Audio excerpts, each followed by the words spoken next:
Hello दोस्तों, स्वागत है आपका हमारे YouTube channel SPSS classes Bikaner में। मैं आज आपको बताने वाला हूँ कि जो BA फर्स्ट सेमेस्टर में जो भारत के इतिहास का प्रारंभिक काल से 1206 तक का जो इतिहास आता है उसमें क्या क्या आते हैं, किस प्रकार से प्रश्न आते हैं, कितने प्रश्न आते हैं, कितने कितने नंबर के प्रश्न आते हैं और आपको किन किन प्रकार से उत्तर देना है और किन तरीकों से उत्तर देना है, ये सभी आज हम इन प्रश्नों में जानेंगे। तो ये हैं सेमेस्टर परीक्षा प्रथम वर्ष की भारत के इतिहास। समय आएगा 3 घंटे, अधिकतम 80 अंक आएगा। सामान्य निर्देश होते हैं कि सभी प्रश्न अनिवार्य हैं, मतलब सभी प्रश्न करने अनिवार्य हैं। प्रत्येक खंड के निर्देशन का पालन करें। उत्तर स्पष्ट एवं क्रमबद्ध लिखे। जहाँ आवश्यक हो उदाहरण सहित उत्तर दे। ये हैं खंड 1। ए भाग में 10 प्रश्न आते हैं, प्रत्येक एक एक के आते हैं, एक एक अंक के। तो इसमें है भारतीय उपमहाद्वीप का प्राचीनतम मानव निवास स्थल कौन सा था? तो ये आएगा मेहरगढ़। मैं आज आपको बहुत ही मोस्ट इम्पोर्टेंट प्रश्न आपको बताऊंगा जो लगभग परीक्षा में 90% आएंगे। अगला प्रश्न है ऋग्वेद मुख्यतः किस काल से संबंधित है? तो यह है प्रारंभिक वैदिक काल से। अगला प्रश्न है सम्राट अशोक ने किस धर्म को अपनाया? ये अपनाया था बौद्ध धर्म को। संगम साहित्य किस क्षेत्र से संबंधित है? जो संगम साहित्य क्षेत्र हैं वो दक्षिणी भारत से संबंधित हैं। गुप्त काल को किस नाम से जाना जाता है? तो गुप्त काल को स्वर्ण युग के नाम से जाना जाता है। चंद्रगुप्त मौर्य किस वंश के संस्थापक थे? तो ये थे मौर्य वंश के। नालंदा विश्वविद्यालय का विनाश किसने किया? तो ये था बख्तियार खिलजी। 1992 का तराइन का द्वितीय युद्ध किनके बीच हुआ? ये हुआ था पृथ्वीराज और मोहम्मद गोरी के बीच। अर्थशास्त्र के लेखक कौन थे? तो ये थे कौटिल्य। हर्षवर्धन की राजधानी कहाँ थी? तो ये थी कन्नौज। ये थे दोस्तों आपके 10 मोस्ट इम्पोर्टेंट प्रश्न। अब आएंगे आपके 5 लघुतरात्मक प्रश्न, जिसमें पहला प्रश्न है हड़प्पा सभ्यता की प्रमुख विशेषता लिखिए। तो इसकी प्रमुख विशेषता क्या है? सुसंगठित नगर योजना, सड़कों का जाल, समकोण पर काटती सड़कें, पक्की ईंटों का मकान। जिस प्रकार इसमें पॉइंट से पॉइंट मिलाकर के लिखा है उसी प्रकार आपको पॉइंट से पॉइंट मिलाकर के लिखना है। उन्नत जल निकासी की व्यवस्था कैसी थी? ढकी हुई नालियां और कुएं। आर्थिक व्यवस्था कृषि, पशुपालन और उद्योग पर निर्भर थे। धार्मिक जीवन कैसा था? मातृ देवी, पशुपति महादेव की पूजा, वृक्ष एवं पशु की पूजा। लिपि एवं चित्रलिपि अब तक अपठित। अगला प्रश्न है प्रारंभिक वैदिक समाज का वर्णन कीजिए। तो प्रारंभिक वैदिक समाज का वर्णन है मुख्यतः जनजातियां थी। परिवार सामाजिक इकाई थी, पिता परिवार का मुखिया होता था। समाज में 4 वर्ण थे, ब्राह्मण, क्षत्रिय, वैश्य और शूद्र का प्रारंभ स्वरूप था। मुख्य व्यवसाय पशुपालन और कृषि था। धार्मिक जीवन में इंद्र, अग्नि, वरुण आदि देवताओं की पूजा होती थी। तो ये था ये प्रश्न। जिस प्रकार से इन प्रश्नों में पॉइंट से पॉइंट मिला करके उत्तर दिया है, उसी प्रकार से आपको उत्तर देने हैं। जैन धर्म के सिद्धांत कौन से थे? तो पहला था अहिंसा। अहिंसा किसे कहते हैं? किसी भी जीव को हानि नहीं पहुंचाना, सत्य बोलना, अस्त्य यानी चोरी नहीं करना, ब्रह्मचर्य यानी इंद्रिय संयम, अप्रिय ग्रह यानी आवश्यकता से अधिक वस्तुओं का संग्रह नहीं करना, कर्म और पुनर्जन्म में विश्वास। अब देखिए था मौर्य काल का प्रशासनिक विशेषता क्या थी?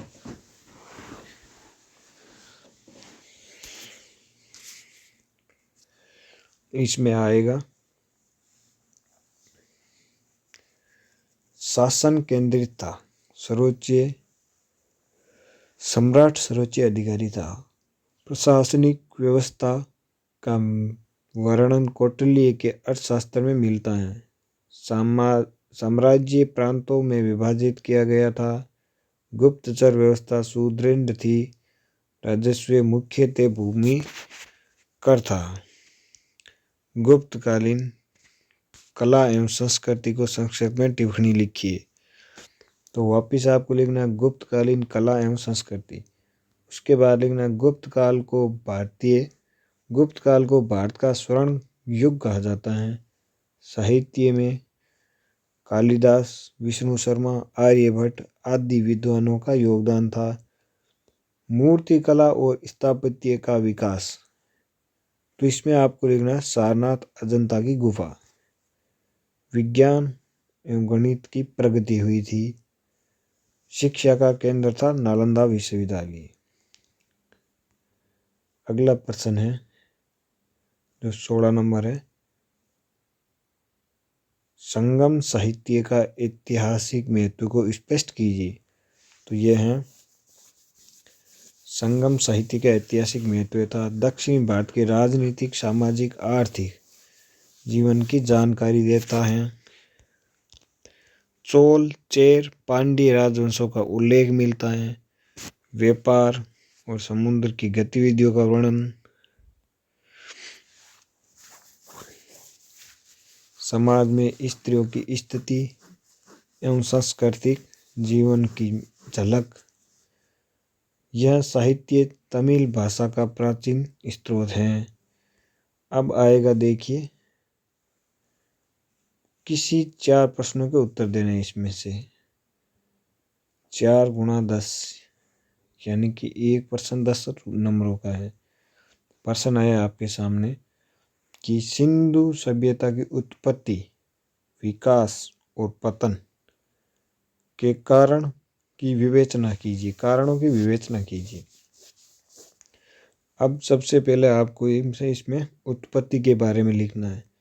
इसमें देखो किस प्रकार से लिखे, उत्पत्ति किस प्रकार हुई है।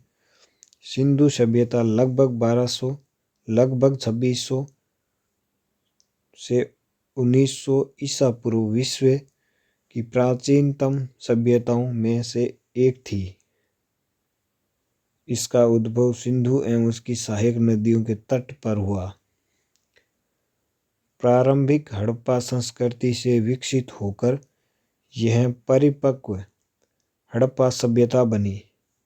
उपजाऊ भूमि, नदी तंत्र, अनुकूल जलवायु और व्यापार संपर्क इसके विकास के प्रमुख कारण थे।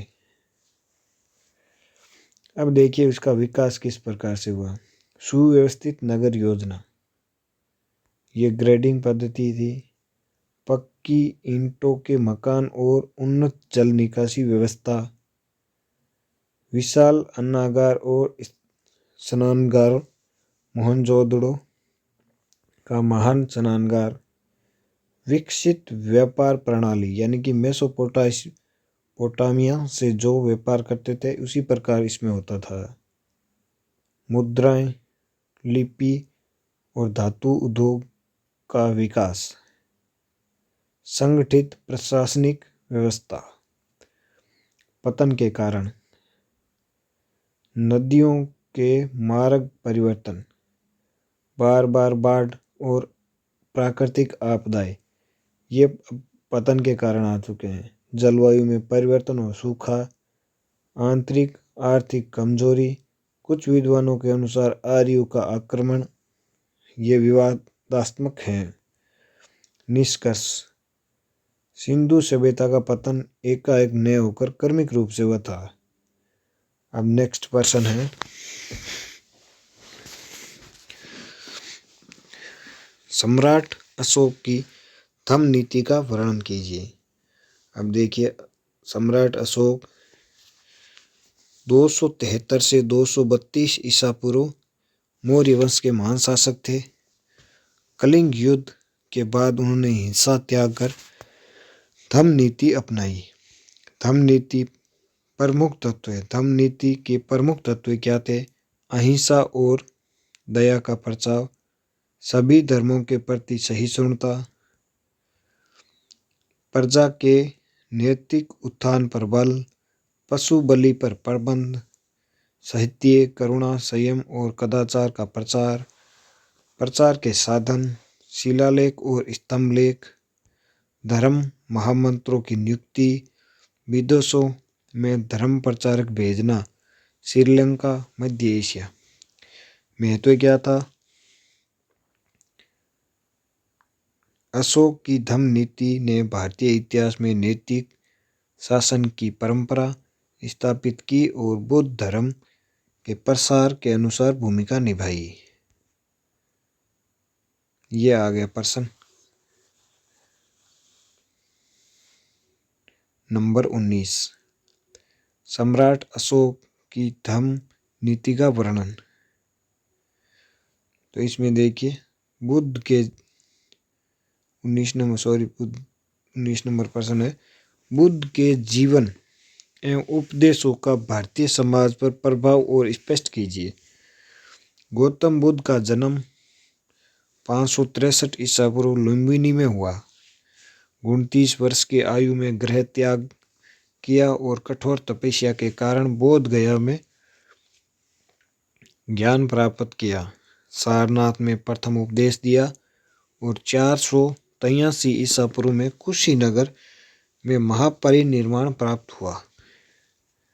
मुख्य उपदेश 4 आर्य सत्य, अष्टांगिक मार्ग, मध्यम मार्ग, अहिंसा और करुणा, जाति प्रथा पर विरोध, भारतीय समाज पर प्रभाव, जाति व्यवस्था को चुनौती, कर्मकांड और ब्राह्मणवादी परंपराओं का विरोध, सरल और नैतिकता का प्रचार, शिक्षा और मठ व्यवस्था का विकास, कला और साहित्य का विकास, बौद्ध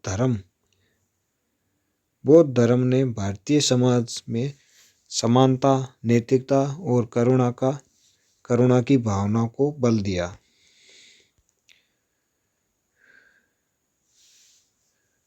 गुप्त साम्राज्य की उपलब्धियों का मूल्यांकन कीजिए। यह है प्रश्न नंबर 20। आपको अगर क्लास पसंद आती है तो आप उसको लाइक करें, शेयर करें एंड कमेंट जरूर करके बताएं कि आपको किस प्रकार से ये क्लास कितनी पसंद आई है। अगर पसंद आई है तो लाइक करके कमेंट में बताना। मैं अगली क्लास भी जल्द भी लेकर आऊँगा। गुप्त काल को भारत का स्वर्ण युग कहा जाता है। राजनीतिक उपलब्धियाँ की थी, क्या थी? चंद्रगुप्त प्रथम, समुद्रगुप्त, चंद्रगुप्त द्वितीय जैसे शक्तिशाली शासक। उत्तर भारत में राजनीतिक एकता, आर्थिक उन्नति में लिखना है कृषि, व्यापार और उद्योगों का विकास, स्वर्ण मुद्राओं का प्रचलन। सांस्कृतिक उपलब्धियों में अब आपको लिखना है साहित्य कौन थे साहित्यकार? कालिदास, विष्णु शर्मा। विज्ञान में थे आर्यभट्ट और वराहमिहिर। गणित में शून्य और दशमलव प्रणाली, अजंता अलोरा की गुफा, धातु कला, दिल्ली एवं लोहा स्तंभ। धार्मिक सहिष्णुता, हिंदू धर्म का उत्कर्ष परंतु अन्य धर्मों के प्रति सहिष्णुता।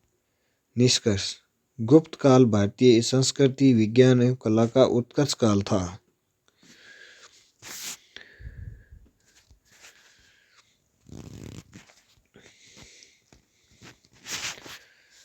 प्रश्न नंबर 21 देखिए।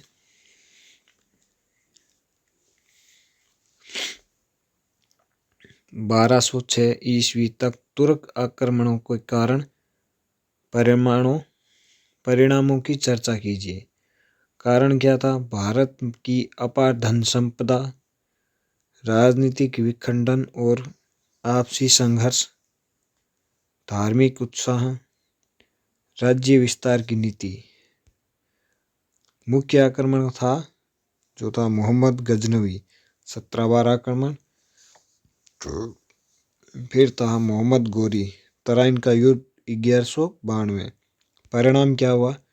अनेक मंदिरों एवं नगरों का विनाश हुआ। दिल्ली सल्तनत की स्थापना 1206 में हुई। भारत में मुस्लिम शासन की शुरुआत हो गई। प्रशासनिक और सैन्य प्रणाली में परिवर्तन, सांस्कृतिक समन्वय की प्रक्रिया प्रारंभ। इस प्रकार तुर्क आक्रमणों ने भारतीय राजनीतिक, समाज और संस्कृति पर गहरा प्रभाव डाला।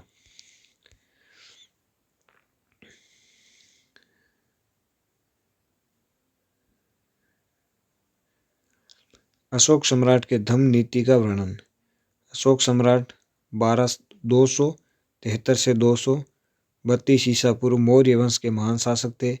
कलिंग युद्ध 261 में भीषण विनाश लीला के प्रभाव में होकर ईसा का मार्ग त्याग दिया और धम्म नीति अपनाई। धम्म का अर्थ होता है अशोक का धम्म बौद्ध धर्म का शुद्ध धार्मिक रूप नहीं था, बल्कि एक नैतिक आचार संहिता थी जिसका उद्देश्य समाज में नैतिकता, सद्भाव और सहिष्णुता स्थापित करना।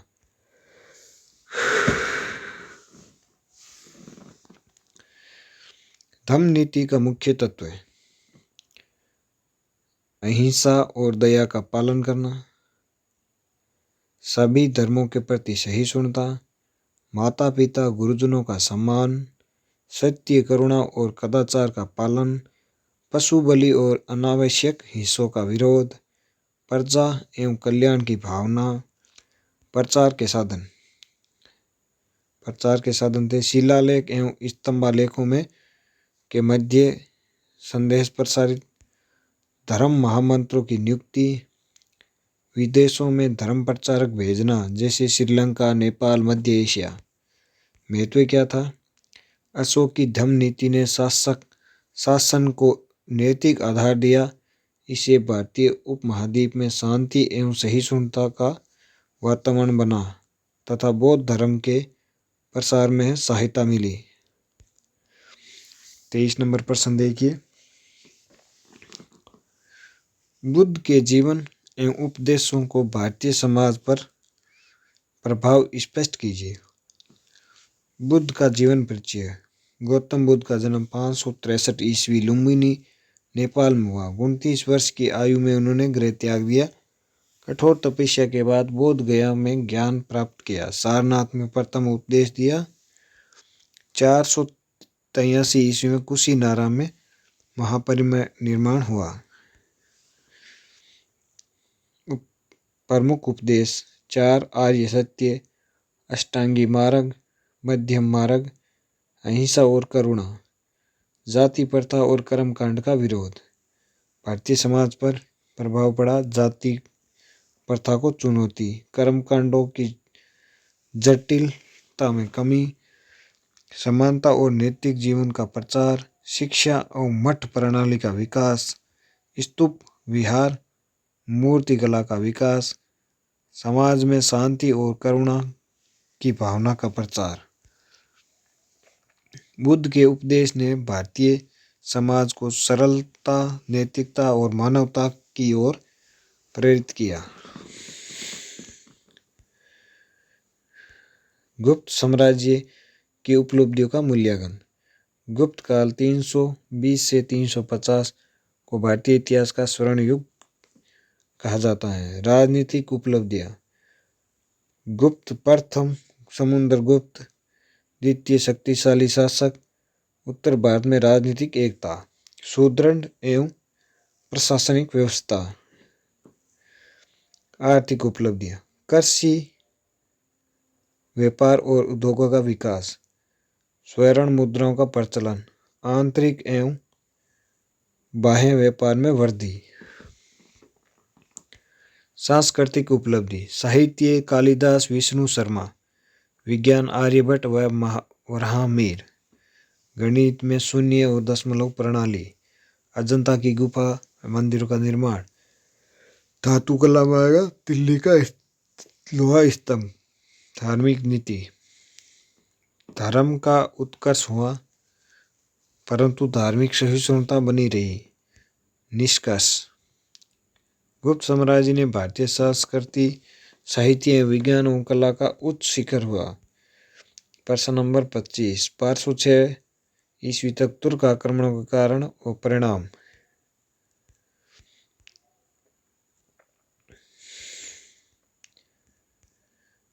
तो ये थे हमारे 25 प्रश्न जो आपने इस प्रकार से देखे। अब देखिए आगामी क्लास अगले सेमेस्टर में जो अगला आपका सेमेस्टर का पेपर है उसके लिए मैं जल्द ही एक बहुत ही अच्छी क्लास लेकर आने वाला हूँ। तब तक हमारे वीडियो को देखिए और मस्त रहिए और पेपर दीजिए और पास होइए अच्छे अंकों से।